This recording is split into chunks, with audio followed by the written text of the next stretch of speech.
உங்கள் சத்யாவின் full moon sale up to 70% தள்ளுபடி. AC விலை 2ஆம் தேதி முதல் 15% வரை உயர்கின்றது. இப்போது ஏசி வாங்கி பணத்தை சேமியுங்கள். நாகப்பட்டினமாக இருந்திருந்தால் ஷானவாஸாகத்தான் இருந்திருப்பார். ஏன் என்று விசாரித்த போது ஷானவாஸ் அவர்களே அந்த தொகுதியில் மீண்டும் போட்டியிட விரும்பவில்லை என்ற தகவலை சொன்னார். ஆனால் ஷானவாஸ் கூடாது, அவரை தவிர்க்க வேண்டும் என்ற எண்ணத்தில் எடுக்கப்பட்டதல்ல. அப்துல் ரஹ்மானுக்கு ஒரு வாய்ப்பு தருவோம் என்கிற அடிப்படையில் வழங்கப்பட்டது. அவ்வளவுதான். இதில் வேறு எந்த உள்நோக்கமும் கிடையாது. ஆளாளுக்கு முகநூலில் கண்டபடி எழுதுவதை தவிர்க்க வேண்டும்.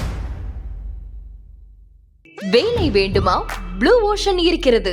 10th 12th டிப்ளமோ டிகிரி படித்தவர்களுக்கு உணவு, தங்குமிடம், இஎஸ்ஐ, பிஎஃப் இன்சூரன்ஸ் உள்ளிட்ட சலுகைகளுடன் அனுபவத்திற்கேற்ற நல்ல சம்பளம் 15,000 முதல் 30,000 வரை. பெண்களுக்கு முன்னுரிமை. 2,000க்கும் மேற்பட்ட வேலை வாய்ப்புகள் உள்ளன. இப்போதே தொடர்பு கொள்ளுங்கள். Blue ocean.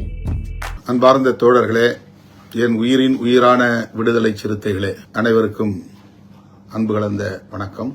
நான் 4 சட்டமன்ற உறுப்பினர்களையும் பெரிதும் நேசிக்கிறவன். அவர்களின் பங்களிப்பை பலமுறை பாராட்டியிருக்கிறேன், இப்போதும் பாராட்டுகிறேன். தோழர் சிந்தனை செல்வன் அவர்களாக இருந்தாலும், தம்பி ஆலூர் ஷானவாஸ் அவர்களாக இருந்தாலும், தம்பி SS பாலாஜி அவர்களாக இருந்தாலும், நம்முடைய பனையூர் பாபு அவர்களாக இருந்தாலும், அவர்கள் இந்த 5 ஆண்டுகளில் சட்டமன்றத்தில் மிகச் சிறப்பாக பணியாற்றினார்கள் என்பதில் யாருக்கும் எந்த மாற்று கருத்தும் இல்லை, எனக்கும் இல்லை. நான் இவர்களை அனுப்பியதில் சிந்தனை செல்வன் பேசினால் மொத்த அவையும் கவனிக்கும், அமைதியாக இருக்கும். விடுதலை சிறுத்தைகள் கட்சிக்கு சிறப்பு சேர்த்திருக்கிறார், பெருமை சேர்த்திருக்கிறார். அதை யாருக்கும் மாற்று கருத்தில்லை. அதை போல SS பாலாஜி அவர்களும் துடிப்புமிக்க ஒரு செயல் வீரர், எந்த பணியையும் விரைந்து முடிக்கக்கூடியவர், தலைமைக்கும் கட்சிக்கும் மிகுந்த விசுவாசம் உள்ளவர். அவர் குழந்தை பருவத்தில் இருந்து எனக்கு அறிமுகம். அவருடைய பெர்ஃபார்மன்ஸ் என்பதிலும் யாருக்கும் எந்த மாற்று கருத்தும் இருக்க வாய்ப்பில்லை, எனக்கும். அதே போல பனையூர் பாபு அவர்கள் அனைத்து விவாதங்களிலும், குறிப்பாக ஆதிதிராவிட நலத்துறை சார்ந்த விவாதங்களில் பங்கேற்று அவருடைய பங்களிப்பை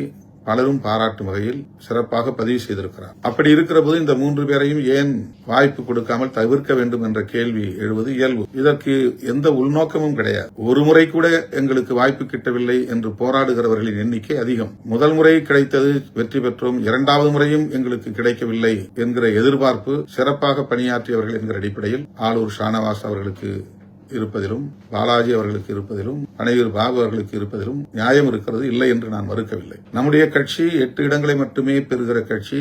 அவர்களுக்கு என் மீது வருத்தம் இருக்கும். நாம் முன்கூட்டியே கேட்டோமே, அப்போதே சொல்லியிருக்கலாம் அல்லவா, நமக்கு இல்லை என்று சொல்லியிருக்கலாம் அல்லவா, அல்லது உண்டு என்று உத்தரவாதம் கொடுத்திருக்கலாம் அல்லவா என்று அவர்கள் நினைக்கக்கூடும். அப்படி நான் சொல்ல முடியாது. கடைசி நிமிடத்தில் கூட நான் ஒரு முடிவை எடுக்க நேரும். ஒரே முடிவை 1 மாதத்திற்கு முன்னதாக எடுத்து அதை நான் நடைமுறைப்படுத்தும் நிலை நமது இயக்கத்தில் கிடையாது. அப்படி எதையும் நான் முன்கூட்டி எடுக்க முடியாது. ஆகவே ஒவ்வொருவரும் என்னை தொடர்ந்து கேட்டுக்கொண்டே இருக்கிற போது அவர்களுக்கு நான் பதில் சொல்லாமல் முகத்தை திருப்பிக் கொண்டிருப்பேன், அல்லது பதில் சொல்லாமல் இருந்திருப்பேன். அவர்களை நான் புன்முறுவலோடு வரவேற்காமல் இருந்திருப்பேன். மன அழுத்தத்தோடு அவர்களை நான் சந்தித்திருப்பேன். இதெல்லாம் எனக்கு இருக்கிற நெருக்கடி என்பதை அவர்கள் புரிந்து கொள்ள வேண்டும். யாரையும் நான் வெறுக்கவில்லை, அல்லது யாரையும் நான் தவிர்க்கவில்லை, யாரையும் நான் பழிவாங்க வேண்டும் என்று எண்ணவில்லை.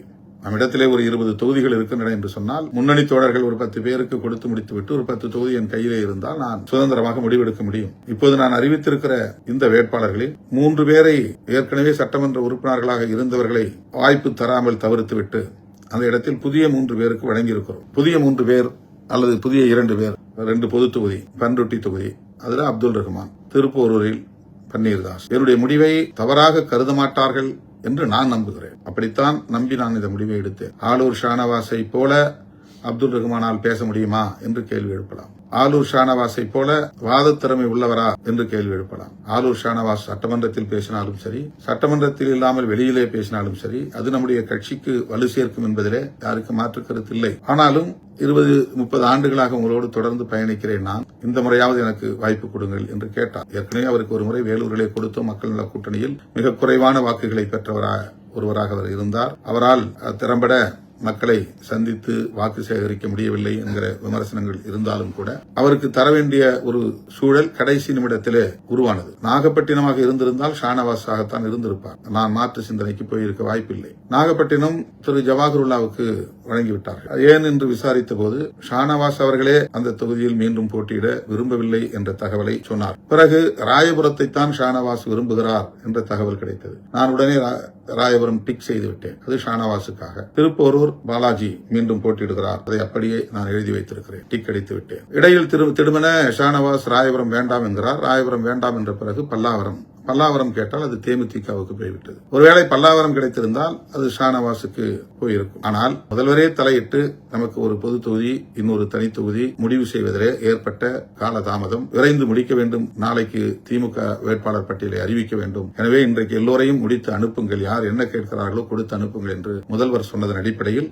அவசர கதியில் தான் நமக்கு தரவே முடியாது என்று சொன்ன கள்ளக்குறிச்சியை தந்தார். அரூர் வேண்டும் என்று வலியுறுத்தி கேட்ட நிலையில் நமக்கு அரக்கோணத்தை தந்தார்கள். பல்லாவரம் வேண்டும் என்று கேட்ட நிலையில் பன்ருட்டியை தந்தார்கள். இப்படி கடைசி நிமிடத்தில் முடிவானது. இந்த நிலையில்தான் கடைசியாக ஒரு இஸ்லாமியரை போட்டே ஆக வேண்டும். எங்களுக்கு ஒரு தொகுதி திருப்போரூர், அங்கு இஸ்லாமியரை போட முடியாது, நாங்கள் 2 தொகுதியில் ஒரு தொகுதி இஸ்லாமியருக்கு வழங்குவதை ஒரு கடமையாக வைத்திருக்கிறோம் என்று சொல்லி ஒரு இஸ்லாமியரை நாங்கள் போடுவதென்றால் ஷானவாஸைத்தான் போட வேண்டும் என்ற முடிவில் இருந்தபோது அப்துல் ரஹ்மான் குறுக்கிட்டார். அவர் தன்னுடைய வாய்ப்பை மறுபடியும் வலியுறுத்தினார். ஷானவாஸிடம் சொல்லிக் கொள்ளலாம், இந்த முறை நாம் அப்துல் ரஹ்மானுக்கு தரலாம் என்று நான் என்னுடைய சுயமான சிந்தனையிலிருந்து எடுத்த முடிவு. அது மேலோட்டமாக பார்த்தால் பிழையாக இருக்கும் என்று நீங்கள் கருதலாம். அது பிழையாக கூட இருக்கட்டும். ஆனால் ஷானவாஸ் கூடாது, அவரை தவிர்க்க வேண்டும் என்ற எண்ணத்தில் எடுக்கப்பட்டதல்ல. அப்துல் ரஹ்மானுக்கு ஒரு வாய்ப்பு தருவோம் என்கிற அடிப்படையில் வழங்கப்பட்டது. அவ்வளவுதான். இதில் வேறு எந்த உள்நோக்கமும் கிடையாது. தம்பி பாலாஜியை பொறுத்தவரை அவர் எப்போதும் என்னோடு இருக்கக்கூடியவர். இந்த 4 சட்டமன்ற உறுப்பினர்களில் பாலாஜி